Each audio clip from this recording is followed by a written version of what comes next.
You sit there, staring at a blank screen. The cursor blinks like a heartbeat, steady, silent, indifferent. You want to make something. You want to create, but instead of ideas, all you have is a dull fog. And deep down, you start to believe the worst lie we tell ourselves, that you're not a creative person. But here's the truth.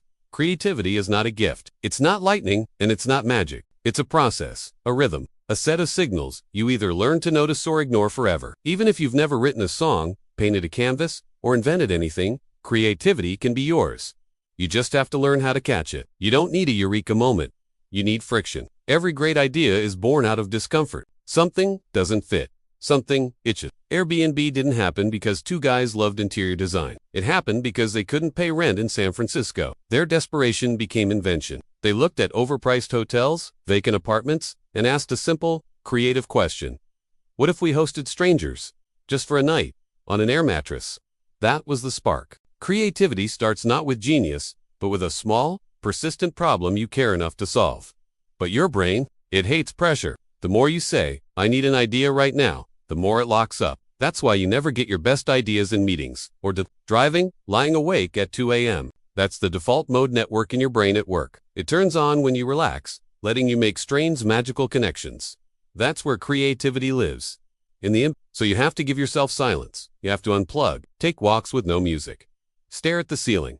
Let the boredom stretch. That's when your mind will reach into the shadows and pull out something unexpected. The next step is input. You can't create what you've never seen. Most people consume the same kind of content over and over. Same shows, same podcasts, same opinions. That's a creative prison. But if you start feeding your brain weird, unfamiliar things, it starts cooking new flavors. Quentin Tarantino built his directing style from grindhouse B-movies and spaghetti westerns. That strange mashup became legendary.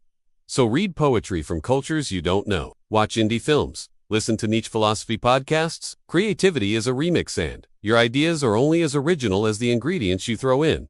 Then, there's process. One of the best frameworks is something called SCAMPER. It stands for substitute, combine, adapt, modify, put to another use, eliminate, and reverse.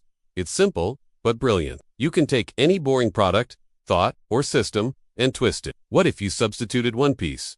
Combined to unrelated parts, adapted it from one world to another. Most innovation is just existing things.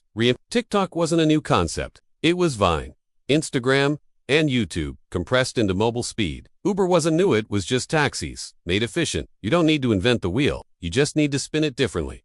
And you have to let yourself make garbage. That's non-negotiable. People who wait for the perfect idea will die with nothing written. Great artists produce an ocean of mediocrity, and inside that ocean are the masterpieces. Kendrick Lamar writes dozens of verses that never get released. Tarantino tosses entire screenplays. You need to write the bad poem, sketch the dumb product, record the weird voice note. It's all compost. It feeds what comes next. Make one page of junk ideas every morning. They don't have to make sense. Just show up and spill. The good ones always rise to the top. Sara Blakely, founder of Spanx, became a billionaire with no business degree, no connections. And one strange advantage, her father celebrated failure. Every week, he'd ask, "What did you fail at this week?" And if she hadn't failed, he was disappointed.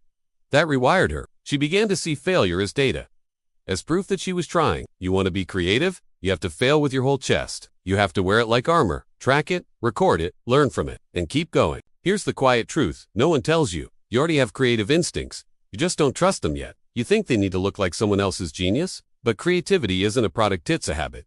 And like any habit, it can be built. Be curious, not brilliant. Follow boredom like a trail. Feed your brain new flavors. Twist old things into new shapes. Make trash, celebrate flops. Steal rhythms from the world and remix them into something honest. Do it again and again. So the next time you say, "I'm not creative," pause, breathe. You're not uncreative, you're just not listening yet. You're just too loud inside. You're waiting for lightning when you should be building a fire. Fires take work. They're slow, but they burn through the dark, and they stay warm long after the flash is gone. Your next idea won't come in a genius moment. It will come in the silence, the mess, the ordinary. It will show up while you're brushing your teeth, or walking through the rain, or rereading a text you forgot to send. The world doesn't need more polished brilliance. It needs more people brave enough to be wrong until they get it right. So start, be bad, and burn through the granite till you find gold.